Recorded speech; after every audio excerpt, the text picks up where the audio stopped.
Here is President Biden. Let's listen in. The progress we've made and the work we have left to do. And it starts with understanding this. Even as the Delta variant COVID-19 has been hitting this country hard, we have the tools to combat the virus. If we can come together as a country and use those tools.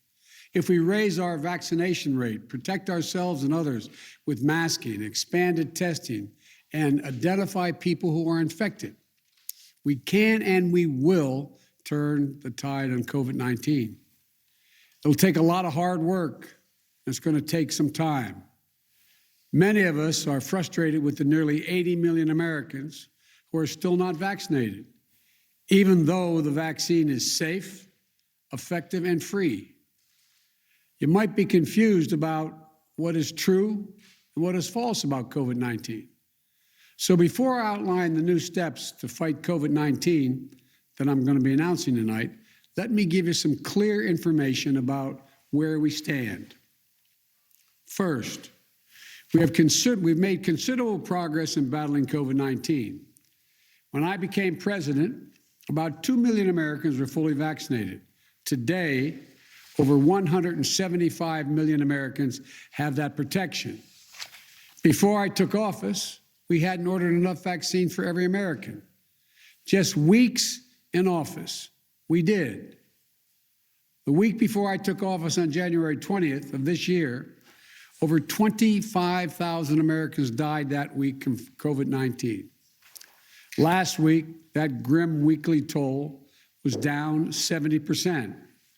And then 3 months before I took office, our economy was faltering, creating just 50,000 jobs a month. We're now averaging 700,000 new jobs a month in the past 3 months. This progress is real. But while America is much in better shape than it was 7 months ago when I took office, I need to tell you a second fact. We're in the tough stretch, and it could last for a while. Highly contagious Delta variant that I began to warn America about back in July spread late summer, like it did in other countries before us. While the vaccines provide strong protection for the vaccinated, we read about and hear about and we see the stories of hospitalized people on their deathbeds among the unvaccinated over the past few weeks. This is a pandemic of the unvaccinated. And it's caused by the fact that despite America having unprecedented and successful vaccination program, despite the fact that for almost 5 months, free vaccines have been available in 80,000 different locations, we still have nearly 80 million Americans who have failed to get the shot. And to make matters worse, there are elected officials actively working to undermine the fight against COVID-19. Instead of encouraging people to get vaccinated and mask up, they're ordering mobile morgues for the unvaccinated dying from COVID in their communities. This is totally unacceptable. Third, if you wonder how all this adds up, here's the math. The vast majority of Americans are doing the right thing. Nearly 3/4 of the eligible have gotten at least one shot, but 1/4 has not gotten any. That's nearly 80 million Americans not vaccinated. And a country as large as ours, that's 25% minority. That 25% can cause a lot of damage, and they are. The unvaccinated overcrowd our hospitals, are overrunning emergency rooms and intensive care units, leaving no room for someone with a heart attack or pancreatitis or cancer. And fourth, I want to emphasize that the vaccines provide very strong protection from severe illness from COVID-19. I know there's a lot of confusion and misinformation, but the world's leading scientists confirm that if you're fully vaccinated, your risk of severe illness from COVID-19 is very low. In fact, based on available data from the summer, only 1 out of every 160,000 fully vaccinated Americans was hospitalized for COVID per day. These are the facts. So here's where we stand. The path ahead, even with the Delta variant, is not nearly as bad as last winter. But what makes it incredibly more frustrating is that we have the tools to combat COVID-19, and a distinct minority of Americans, supported by a distinct minority of elected officials, are keeping us from turning the corner. These pandemic politics, as I refer to, are making people sick, causing unvaccinated people to die.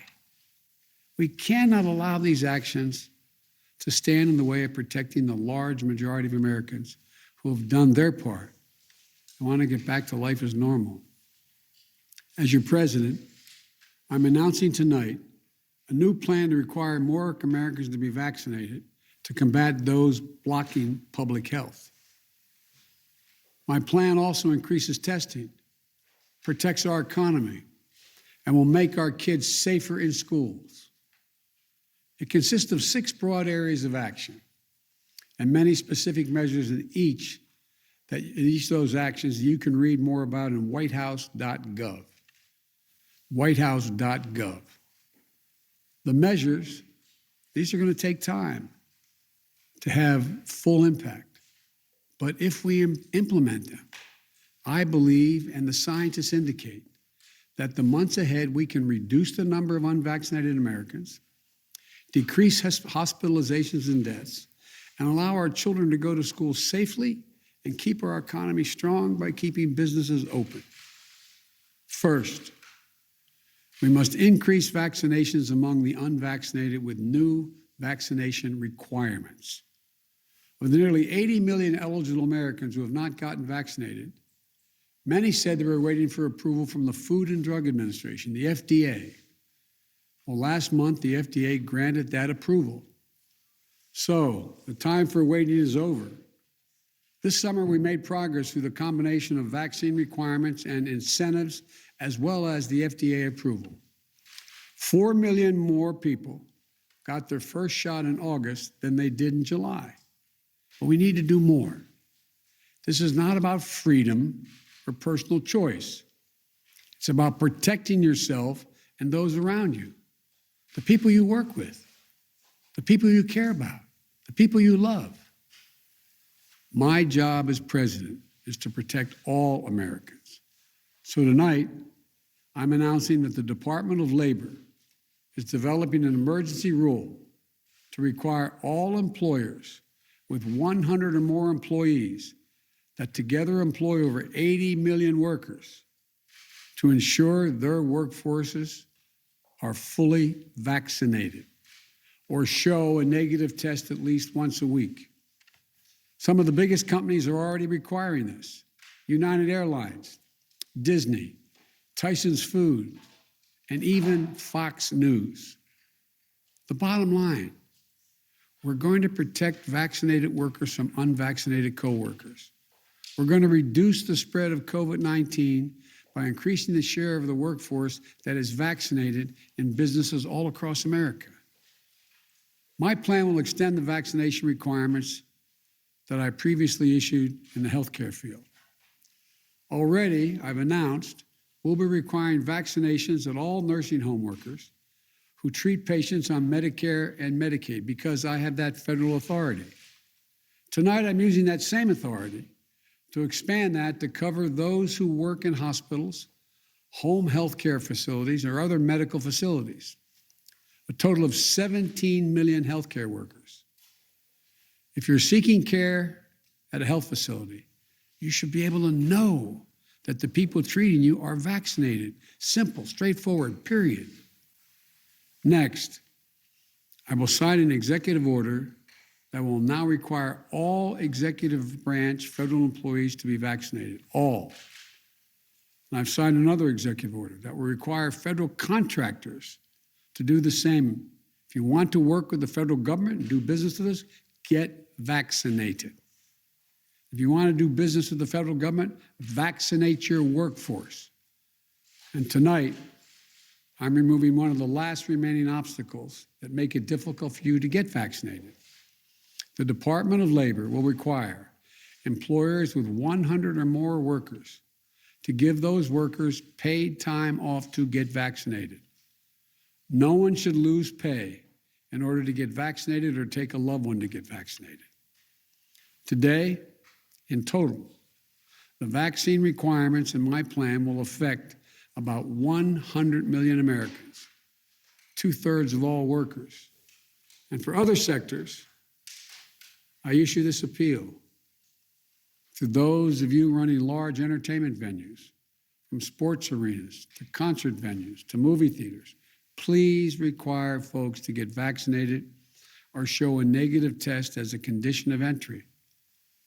And to the nation's family physicians, pediatricians, GPs, general practitioners, you're the most trusted medical voice to your patients. You may be the one person who can get someone to change their mind about being vaccinated. Tonight, I'm asking each of you to reach out to your unvaccinated patients over the next 2 weeks and make a personal appeal to them to get the shot. America needs your personal involvement in this critical effort. My message to unvaccinated Americans is this: what more is there to wait for? What more do you need to see? We've made vaccinations free, safe, and convenient. The vaccine has FDA approval. Over 200 million Americans have gotten at least one shot. We've been patient, but our patience is wearing thin, and your refusal has cost all of us. So please do the right thing, but just don't take it from me. Listen to the voices of unvaccinated Americans who are lying in hospital beds, taking their final breath saying, if only I'd gotten vaccinated. If only. It's a tragedy. Please don't let it become yours. The second piece of my plan is continuing to protect the vaccinated. For the vast majority of you who have gotten vaccinated, I understand your anger at those who haven't gotten vaccinated. I understand the anxiety about getting a breakthrough case. But as the science makes clear, if you're fully vaccinated, you're highly protected from severe illness, even if you get COVID-19. In fact, recent data indicates there is only one confirmed positive case per 5,000 fully vaccinated Americans per day. You're as safe as possible, and we're doing everything we can to keep it that way. Keep it that way. Keep you safe. That's where boosters come in. The shots that give you even more protection than after your second shot. Now, I know there's been some confusion about boosters, so let me be clear. Last month, our top government doctors announced an initial plan for booster shots for vaccinated Americans. They believe that the booster is likely to provide the highest level of protection yet. Of course, the decision of which booster shots to give, when to start them, and who will give them will be left completely to the scientists at the FDA and the Centers for Disease Control. But while we wait, we've done our part. We bought enough booster shots, and the distribution system is ready to administer them.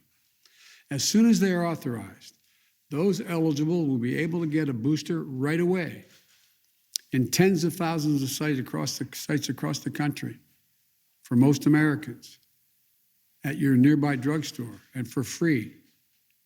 The third piece of my plan is keeping, and maybe the most important, is keeping our children safe and our schools open.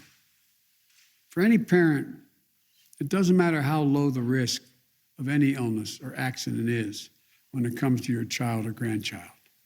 Trust me, I know. So, let me speak to you directly. Let me speak to you directly to help ease some of your worries.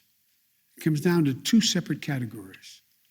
Children ages 12 and older who are eligible for a vaccine now, and children ages 11 and under who are not yet eligible. The safest thing for your child 12 and older is to get them vaccinated. They get vaccinated for a lot of things. That's it, get them vaccinated. As with adults, almost all the serious COVID-19 cases we're seeing among adolescents are in unvaccinated 12 to 17-year-olds, an age group that lags behind in vaccination rates. So parents, please get your teenager vaccinated. What about children under the age of 12 who can't get vaccinated yet? Well, the best way for a parent to protect their child under the age of 12 starts at home. Every parent, every teen sibling, every caregiver around them should be vaccinated. Children have 4 times higher chance of getting hospitalized if they live in a state with low vaccination rates rather than states with high vaccination rates. Now, if you're a parent of a young child, you're wondering when will it be the vaccine available for them? I strongly support independent scientific review for vaccine uses for children under 12. We can't take shortcuts with that scientific work. But I've made it clear I will do everything within my power to support the FDA with any resource it needs to continue to do this as safely and as quickly as possible. And our nation's top doctors are committed to keeping the public at large updated on the process so parents can plan. Now to the schools. We know that if schools follow the science and implement the safety measures like testing, masking, adequate ventilation systems, which we provided the money for, social distancing, and vaccinations, then children can be safe from COVID-19 in schools. Today, about 90% of school staffs and teachers are vaccinated. We should get that to 100%. My administration has already required teachers at the schools run by the Defense Department, because I have the authority as president of the federal system, the Defense Department and the Interior Department, to get vaccinated. That's authority I possess. Tonight, I'm announcing that will require all of nearly 300,000 educators in the federal paid program, Head Start programs, must be vaccinated as well to protect your youngest, our youngest, most precious Americans, and give parents the comfort.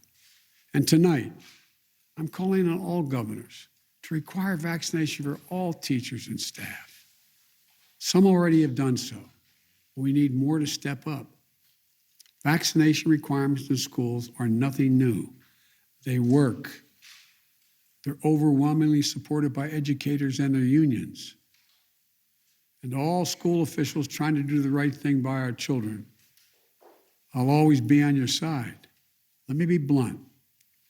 My plan also takes on elected officials in states that are undermining you in these life-saving actions.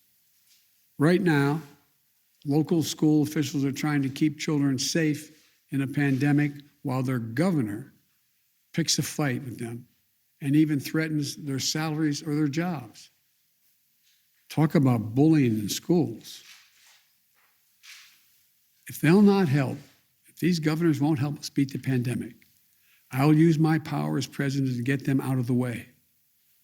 The Department of Education has already begun to take legal action against states undermining protection that local school officials have ordered.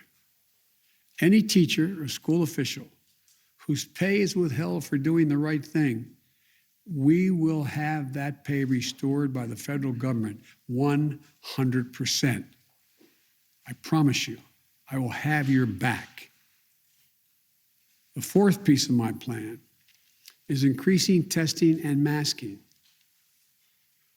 From the start, America has failed to do enough COVID-19 testing. In order to better detect and control the Delta variant, I'm taking steps tonight to make testing more available, more affordable, and more convenient. I'll use the Defense Production Act to increase production of rapid tests, including those that you can use at home. While that production is ramping up, my administration has worked with top retailers like Walmart, Amazon, and Kroger's. And tonight, we're announcing that no later than next week, each of these outlets will start to sell at-home rapid test kits at cost for the next 3 months. This immediate price reduction for at-home test kits for up to 35% reduction. We'll also expand free testing at 10,000 pharmacies around the country. And we're committing $2 billion to purchase nearly 300 million rapid tests for distribution to community health centers, food banks, schools, so that every American, no matter their income, can access free and convenient tests. This is important to everyone, particularly for a parent or a child with a child not old enough to be vaccinated. You'll be able to test them at home and test those around them. In addition to testing, we know masking helps stop the spread of COVID-19. That's why when I came into office, I required masks for all federal buildings, on federal lands, on airlines, and other modes of transportation. Tonight, I'm announcing that the Transportation Safety Administration, the TSA, will double the fines on travelers that refuse to mask. If you break the rules, be prepared to pay. And by the way, show some respect. The anger you see on television toward flight attendants and others doing their job is wrong. It's ugly. The fifth piece of my plan is protecting our economic recovery.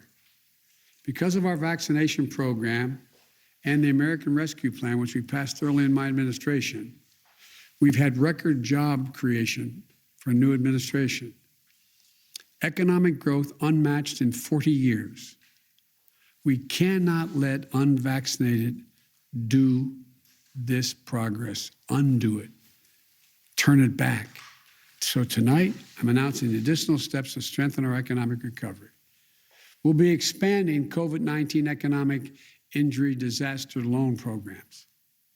That's a program that's going to allow small businesses to borrow up to $2 million from the current $500,000 to keep going if COVID-19 impacts on their sales. These low-interest, long-term loans require no repayment for 2 years and can used to hire and retain workers, purchase inventory, or even pay down higher-cost debt racked up since the pandemic began. I'll also be taking additional steps to help small businesses stay afloat during the pandemic. Sixth, we're going to continue to improve the care of those who do get COVID-19. In early July, I announced the deployment of surge response teams. These are teams comprised of experts from the Department of Health and Human Services, the CDC, the Defense Department, and the Federal Emergency Management Agency, FEMA, to areas in the country that need help to stem the spread of COVID-19. Since then, the federal government has deployed nearly 1,000 staff, including doctors, nurses, paramedics, into 18 states.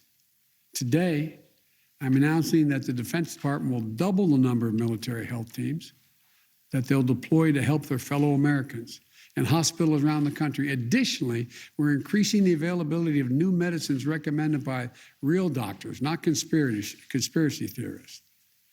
The monoclonal antibody treatments have been shown to reduce the risk of hospitalization by up to 70% for unvaccinated people at risk of developing severe disease.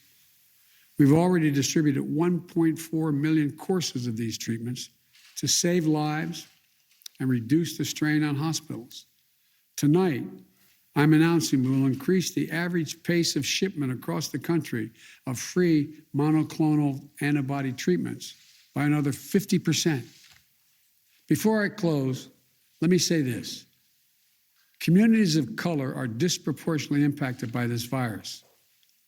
And as we continue to battle COVID-19, we will ensure that equity continues to be at the center of our response. We'll ensure that everyone is reached. My first responsibility as president is to protect the American people and make sure we have enough vaccine for every American, including enough boosters for every American who's approved to get one. We also know this virus transcends borders. That's why even as we execute this plan at home, we need to continue fighting the virus overseas, continue to be the arsenal of vaccines. We're proud to have donated nearly 140 million vaccines over 90 countries, more than all other countries combined, including Europe, China, and Russia combined. That's American leadership on a global stage. And that's just the beginning. We've also now started to ship another 500 million COVID vaccines, Pfizer vaccines, purchased to donate to 100 lower-income countries in need of vaccines. And I'll be announcing additional steps to help the rest of the world later this month. As I recently released the key parts of my pandemic preparedness plan so that America isn't caught flat-footed with a new pandemic comes again, as it will, next month, I'm also going to release a plan in greater detail. So let me close with this. We've made so much progress during the past 7 months of this pandemic. The recent increases in vaccinations in August already are having an impact in some states where case counts are dropping in recent days. Even so, we remain at a critical moment, a critical time. We have the tools. Now we just have to finish the job with truth, with science, with confidence, and together as one nation. Look, we're the United States of America. There's nothing, not a single thing we're unable to do if we do it together. So let's stay together. God bless you all and all those who continue to serve on the front lines of this pandemic. And may God protect our troops. Get vaccinated. Mr. President, when will the OSHA rule be ready? Is this constitutional, Mr. President?